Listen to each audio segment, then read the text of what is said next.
Assalamualaikum warahmatullahi wabarakatuh. Perkenalkan, saya Idi Sri Mulyani dengan NIM B1B1 21018 dari Program Studi Ilmu Pemerintahan Fakultas Hukum Universitas Jambi. Video kali ini saya buat untuk memenuhi tugas ujian akhir semester mata kuliah Pemerintahan Daerah dengan dosen pengampu Bapak Alfa Beriansyah, SIP MIP. Silakan simak videonya berikut ini.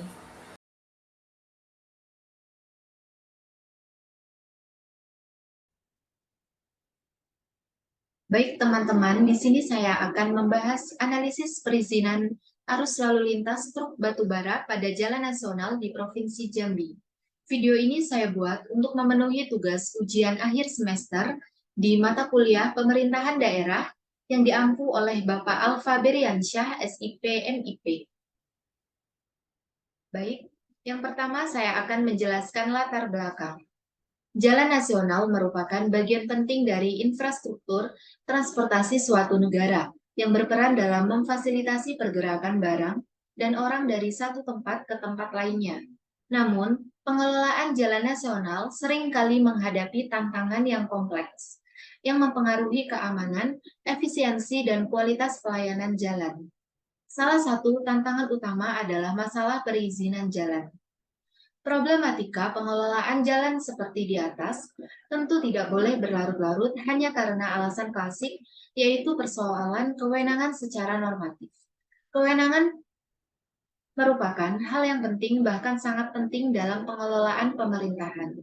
Oleh karena itu, aspek kewenangan itu justru yang perlu diselesaikan agar persoalan pengelolaan jalan tidak berlarut-larut, sehingga tidak menjadi faktor penghambat dalam penyelenggaraan pemerintahan daerah pada umumnya, dan pemenuhan kepentingan atau kebutuhan masyarakat dalam pengelolaan jalan pada khususnya. Pengelolaan jalan nasional juga melibatkan aspek perencanaan yang tepat. Rencana transportasi yang baik harus mempertimbangkan perkembangan demografi, pertumbuhan ekonomi, dan kebutuhan masyarakat di masa depan. Kurangnya perencanaan yang efektif dapat mengakibatkan ketidakseimbangan antara permintaan dan kapasitas jalan, menyebabkan kesulitan dalam memenuhi kebutuhan transportasi masyarakat. Selain itu, aspek keuangan juga merupakan tantangan dalam pengelolaan jalan nasional. Pembiayaan yang memadai diperlukan untuk memelihara, memperbaiki, dan mengembangkan jalan nasional. Sumber pendanaan yang terbatas, baik dari pemerintah maupun sektor swasta, seringkali menjadi hambatan untuk melakukan investasi yang diperlukan dalam infrastruktur jalan. Pada umumnya, perizinan arus lalu lintas truk batubara di jalan nasional di Provinsi Jambi atau di negara manapun diatur oleh peraturan dan kebijakan yang ditetapkan oleh pemerintah setempat. Perizinan tersebut bertujuan untuk mengatur dan mengendalikan transportasi batubara, serta menjaga keselamatan dan kelancaran lalu lintas di jalan-jalan yang digunakan oleh truk tersebut. Perizinan arus lalu lintas truk batubara biasanya melibatkan beberapa proses seperti pendaftaran, pemenuhan persyaratan, teknis dan keamanan, serta pembayaran pajak dan biaya lainnya. Pemerintah Provinsi Jambi atau otoritas terkait akan menentukan jumlah dan jenis truk yang diizinkan beroperasi, mengatur jam operasional, dan menetapkan rute yang dapat digunakan oleh truk batubara. Selain itu, perizinan juga dapat melibatkan pengawasan dan pengendalian aktivitas truk batubara. Pemerintah provinsi atau otoritas terkait biasanya memiliki staf yang bertanggung jawab untuk memantau dan mengawasi kepatuhan truk batubara terhadap peraturan lalu lintas dan persyaratan perizinan. Akhirnya, koordinasi dan kolaborasi antara berbagai lembaga dan pemangku kepentingan terkait jalan nasional seringkali menjadi permasalahan dalam beberapa kasus. Tanggung jawab pengelolaan jalan nasional terbagi antara pemerintah pusat, pemerintah daerah, dan badan-badan lainnya. Kurangnya koordinasi dan komunikasi yang efektif dapat menghambat pengambilan keputusan yang cepat dan implementasi tindakan yang diperlukan dengan mempertimbangkan Tantangan-tantangan tersebut penting untuk mengatasi masalah pengelolaan jalan nasional secara komprehensif. Selanjutnya, apa saja peraturan perundang-undangan yang mengatur tentang pengelolaan jalan nasional? Pengelolaan jalan nasional di suatu negara biasanya diatur oleh undang-undang dan peraturan yang spesifik, yaitu diatur oleh Undang-Undang tentang Pengelolaan Jalan Nasional Dinas PUPR, yaitu Undang-Undang Nomor 38 Tahun 2004 tentang Jalan. Pada pasal 1 dalam undang-undang ini yang dimaksud dengan 1. Pemerintah pusat, yang selanjutnya disebut pemerintah adalah perangkat negara kesatuan Republik Indonesia yang terdiri atas presiden beserta para menteri. 2. Menteri adalah menteri yang bertanggung jawab dalam bidang jalan. 3. Pemerintah daerah adalah kepala daerah beserta perangkat daerah otonom yang lain sebagai badan eksekutif daerah. 4. Jalan adalah prasarana transportasi darat yang meliputi segala bagian jalan, termasuk bangunan, pelengkap, dan perlengkapannya yang diperuntukkan bagi lalu lintas, yang berada pada permukaan tanah, di atas permukaan tanah, di bawah permukaan tanah, dan atau air, serta di atas permukaan air kecuali jalan kereta api, jalan lori, dan jalan kabel. 5. Sistem jaringan jalan adalah satu kesatuan ruas jalan yang saling menghubungkan dan mengikat pusat-pusat pertumbuhan dengan wilayah yang berada dalam pengaruh pelayanannya dalam satu hubungan hierarkis. Pada bab 2, terdiri atas asas, tujuan, dan lingkup. Pasal 2, penyelenggaraan jalan berdasarkan pada asas kemanfaatan, keamanan dan keselamatan, keserasian, keselarasan dan keseimbangan, keadilan, transparansi dan akuntabilitas, keberdayagunaan dan keberhasilgunaan, serta kebersamaan dan kemitraan. Pada pasal 3, terdiri atas A. Mewujudkan peran penyelenggara jalan secara optimal dalam pemberian layanan kepada masyarakat. B. Mewujudkan pelayanan jalan yang andal dan prima serta berpihak pada kepentingan masyarakat. C. Mewujudkan sistem jaringan jalan yang berdaya guna dan berhasil guna untuk mendukung terselenggaranya sistem transportasi yang terpadu dan mewujudkan pengusahaan jalan tol yang transparan dan terbuka. Bab 3 terdiri atas peran pengelompokan dan bagian-bagian jalan. Bagian pertama, peran jalan pada pasal 5 berisi jalan sebagai bagian prasarana transportasi mempunyai peran penting dalam bidang ekonomi, sosial budaya, lingkungan hidup, politik, pertahanan, dan keamanan, serta dipergunakan untuk sebesar-besar kemakmuran rakyat. 2. Jalan sebagai prasarana distribusi barang dan jasa merupakan urat nadi kehidupan masyarakat bangsa dan negara. 3. Jalan yang merupakan satu kesatuan sistem jaringan jalan menghubungkan dan mengikat seluruh wilayah Republik Indonesia. Bagian kedua, pengelompokan jalan pada pasal 6 berisi 1. Jalan sesuai dengan peruntukannya terdiri atas jalan umum dan jalan khusus. 2. Jalan umum sebagaimana dimaksud pada ayat 1 dikelompokkan menuju sistem, fungsi, status, dan kelas. 3. Jalan khusus sebagaimana dimaksud pada ayat 1 bukan diperuntukkan bagi lalu lintas umum dalam rangka distribusi barang dan jasa yang dibutuhkan. 4. Lebih lanjut mengenai jalan khusus sebagaimana dimaksud pada ayat 3 diatur dalam peraturan pemerintah.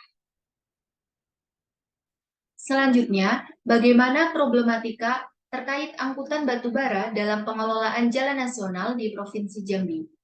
Problematika angkutan batubara dalam pengelolaan jalan nasional di Provinsi Jambi dapat melibatkan beberapa isu utama yang berhubungan dengan infrastruktur, lingkungan, dan keamanan.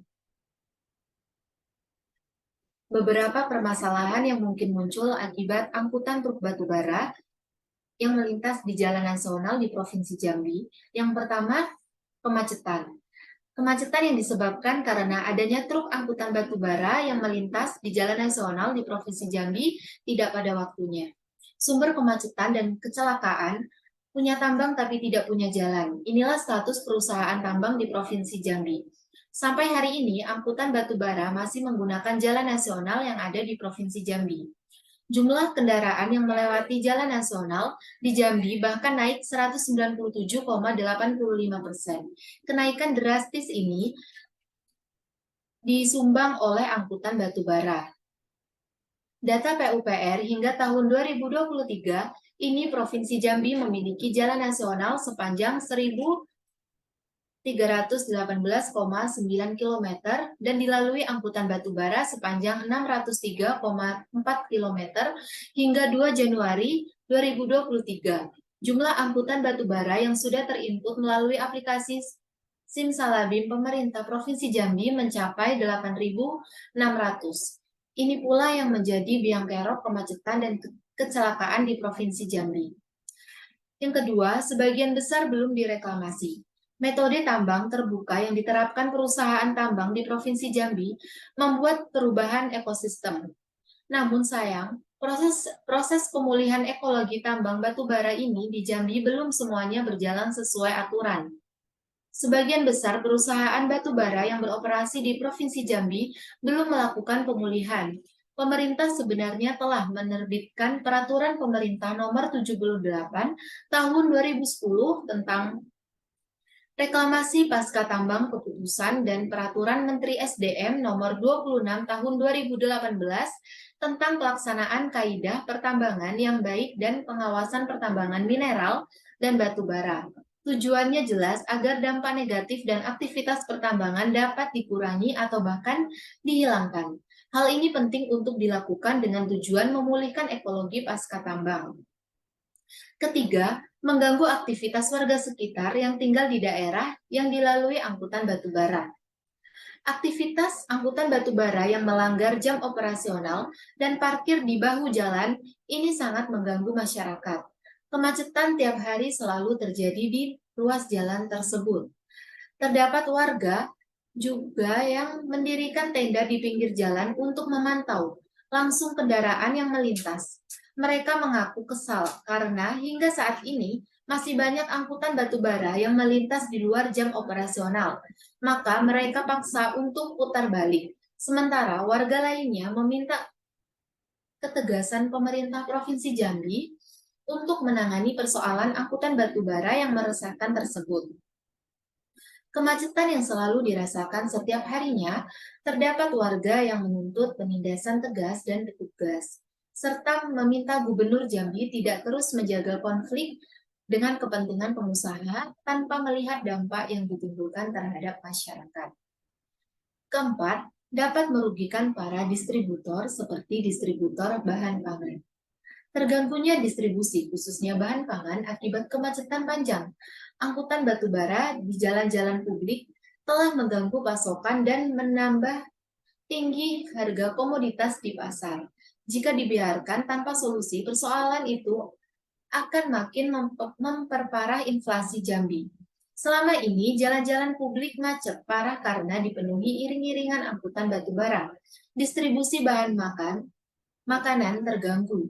Dengan begitu, kualitasnya jadi menurun dan harganya jadi lebih mahal karena ongkos distribusi membengkak. Contoh bawang merah, tomat, dan cabai yang dipasok dari Jawa dan Sumatera Barat seringkali terhalang macet untuk mencapai kota Jambi. Ada pedagang sampai mengeluh karena bawang yang dibawanya di Padang ke Jambi susut 15% karena macet panjang menuju kota Jambi. Kata salah seorang pedagang tersebut lalu menaikkan lagi harga jualnya demi mengatasi penyusutan. Yang kelima, menghambat perekonomian para pedagang pinggir jalan yang ditutupi oleh angkutan batubara. Dikatakan menghambat perekonomian para pedagang karena banyak angkutan batubara yang kerap parkir sembarangan di depan toko-toko sehingga menyulitkan orang-orang untuk belanja ke toko yang ditutupi oleh mobil angkutan batubara.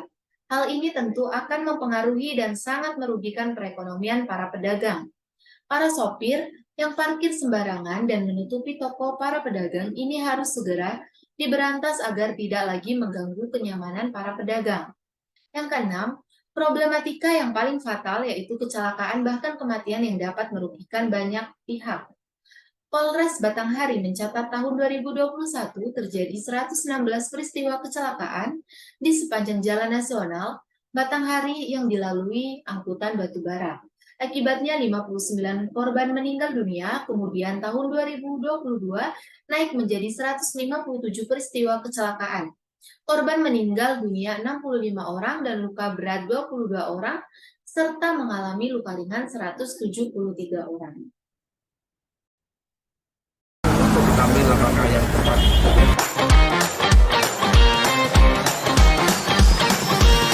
Pengurangan jumlah kendaraan, kalau tadi 9.300 itu yang ada di data kita, separuh nih kita jalankan. Kita berharap memang mereka Komisi 5 itu datang, bagaimana mereka perbaiki jalan yang rusak itu, karena itu komisi bidang mereka. Jadi kalau mereka paksakan misalnya, ini gubernur loh, saya bilang izin tambang di Menteri SDM, yang ngasih kuotanya Menteri SDM, jalannya jalan nasional bukan polisi. Ini berhak melarangnya Menteri PU, kalau turasinya Menteri Perhubungan, bukan saya. Izin tambangnya juga Menteri. Jadi saya gimana? Kalau saya mengatur lalu lintasnya, oke, itu pun dengan kepolisian, saya nggak mau jahat, ya kan? Nah itu ya sebenarnya semua kita inilah bernegara, bahwa tambang ini yang ngasih izin negara, jalan ke jalan negara. Nah, mari kita dengan baik kita urus sama-sama, itu aja itu.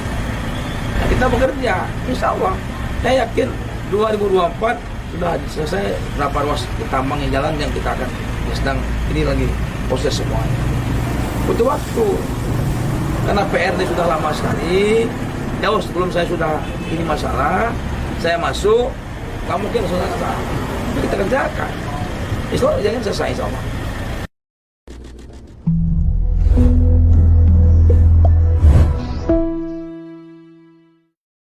Baik, dari video yang baru saja saya tampilkan ini merupakan argumen ataupun penjelasan dari Gubernur Jambi mengenai jalan yang dilalui angkutan batubara di Provinsi Jambi. Dari penjelasan Gubernur Jambi dalam video tersebut, benar bahwa jalan yang dilalui angkutan batubara di Provinsi Jambi merupakan kewenangan pusat dan Dinas PUPR, bukan kewenangan gubernur. Menurut Undang-Undang Nomor 38 Tahun 2004, tercantum berbagai mengenai pembagian tugas pokok antara pemerintah pusat dan pemerintah pusat tercantum dalam Pasal 1, Pasal 2, Pasal 3, dan Bab 3 tentang peran pengelompokan dan bagian-bagian jalan, serta dalam Perda Provinsi Jambi Nomor 12 Tahun 2021 tersurat bahwasannya wewenang mengenai jalan nasional adalah pemerintah pusat, tetapi pengelolaannya adalah wewenang pemerintah daerah. Selanjutnya, pelaksanaan pengelolaan jalan oleh pemerintah pusat, provinsi, kabupaten, dan kota. Pengelolaan jalan di Indonesia melibatkan pemerintah pusat, provinsi, kabupaten, dan kota. Setiap tingkatan pemerintahan memiliki peran dan tanggung jawabnya masing-masing dalam pengelolaan jalan. Berikut adalah gambaran umum tentang pelaksanaan pengelolaan jalan oleh masing-masing pemerintah. Yang pertama, pemerintah pusat. 1. Pemerintah pusat bertanggung jawab untuk memutuskan kebijakan nasional terkait pengelolaan jalan. Kedua, pemerintah pusat melalui Kementerian Pekerjaan Umum dan Perumahan Rakyat (PUPR) memiliki wewenang dalam perencanaan, pembangunan, pemeliharaan, dan pengawasan jalan nasional. Ketiga, pemerintah provinsi. Pemerintah provinsi memiliki kewenangan dalam perencanaan, pembangunan, pemeliharaan, dan pengawasan jalan provinsi. Selanjutnya, pemerintah provinsi juga bertanggung jawab untuk menyusun rencana induk jaringan jalan provinsi dan mengkoordinasikan pembangunan infrastruktur jalan dengan pemerintah kabupaten atau kota di wilayahnya. Selanjutnya, pemerintah kabupaten atau kota. Pertama, pemerintah kabupaten atau kota bertanggung jawab atas pengelolaan jalan di wilayahnya, termasuk perencanaan, pembangunan, pemeliharaan, dan pengawasan jalan kabupaten atau kota. Kedua, pemerintah kabupaten atau kota menyusun rencana jaringan jalan kabupaten atau kota dan mengkoordinasikan pembangunan infrastruktur jalan dengan pemerintah provinsi. Dalam pelaksanaan pengelolaan jalan, pemerintah pusat Pemerintah provinsi, kabupaten, dan kota bekerja sama untuk mencapai efisiensi dan keselarasan dalam pengembangan infrastruktur jalan. Mereka dapat melakukan koordinasi dalam hal perencanaan, pendanaan, dan pelaksanaan proyek-proyek jalan. Pemerintah provinsi dan kabupaten atau kota biasanya mengajukan usulan proyek ke pemerintah pusat untuk mendapatkan dukungan dan pendanaan. Selain itu, terdapat juga Badan Usaha Jalan Tol atau BUJT yang berperan dalam pengelolaan dan pengembangan jalan tol di Indonesia. BUJT ini biasanya merupakan badan hukum yang memiliki kewenangan dalam perencanaan konstruksi, pengoperasian, dan pemeliharaan jalan tol. Penting untuk dicatat bahwa pelaksanaan pengelolaan jalan dapat berbeda-beda di setiap provinsi, kabupaten, dan kota karena perbedaan kebijakan dan kondisi lokal. Selanjutnya, pembagian wewenang jalan nasional antara pemerintah pusat dan pemerintah daerah. Pembagian wewenang antara pemerintah pusat dan pemerintah daerah terkait jalan nasional di Indonesia diatur dalam Undang-Undang Nomor 23 Tahun 2014 tentang Pemerintahan Daerah. Berdasarkan undang-undang tersebut, wewenang terkait jalan nasional dibagi sebagai berikut.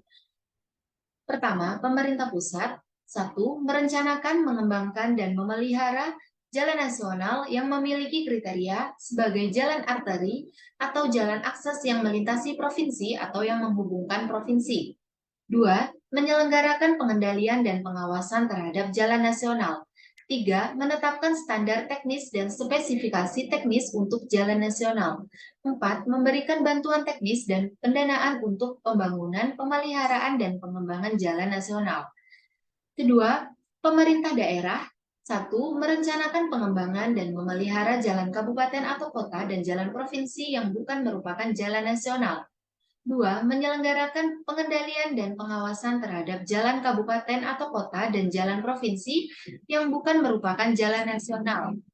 3. Memberikan bantuan teknis dan pendanaan untuk pembangunan, pemeliharaan, dan pengembangan jalan kabupaten atau kota dan jalan provinsi yang bukan merupakan jalan nasional.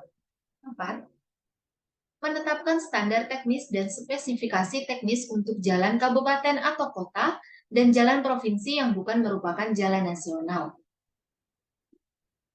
Pada prinsipnya, pemerintah pusat memiliki wewenang terkait jalan nasional yang berperan sebagai arteri utama dalam sistem transportasi nasional. Sementara pemerintah daerah bertanggung jawab atas jalan-jalan di tingkat kabupaten atau kota dan provinsi yang bukan merupakan jalan nasional.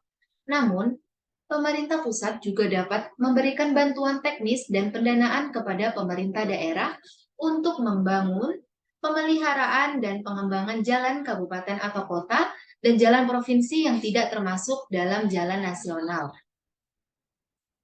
Pembagian wewenang ini bertujuan untuk menjaga konsistensi dan kesinambungan pembangunan serta pemeliharaan jaringan jalan nasional di seluruh Indonesia. Sementara, memungkinkan pemerintah daerah untuk mengelola dan memelihara jalan-jalan di wilayah mereka sesuai dengan kebutuhan lokal. Penting untuk dicatat bahwa pembagian wewenang ini dapat mengalami perubahan seiring dengan adanya peraturan perundang-undangan baru atau kebijakan pemerintah yang berlaku. Baik, selanjutnya dapat saya tarik kesimpulan bahwa analisis perizinan arus lalu lintas truk batubara di jalan nasional di Provinsi Jambi menyoroti perlunya pengaturan yang ketat, pengawasan yang efektif, dan upaya mitigasi dampak lingkungan. Hal ini bertujuan untuk menjaga keberlanjutan sektor pertambangan batubara, memastikan keamanan dan kelayakan transportasi, serta melindungi lingkungan dari dampak negatif yang mungkin timbul. Baiklah, itu tadi video penjelasan saya mengenai analisis perizinan arus lalu lintas truk batubara pada jalan nasional di Provinsi Jambi. Semoga dapat memberikan informasi serta menambah wawasan untuk kita semua. Apabila ada salah kata, saya mohon maaf. Saya akhiri, wabillahi taufiq wal hidayah. Wassalamualaikum warahmatullahi wabarakatuh.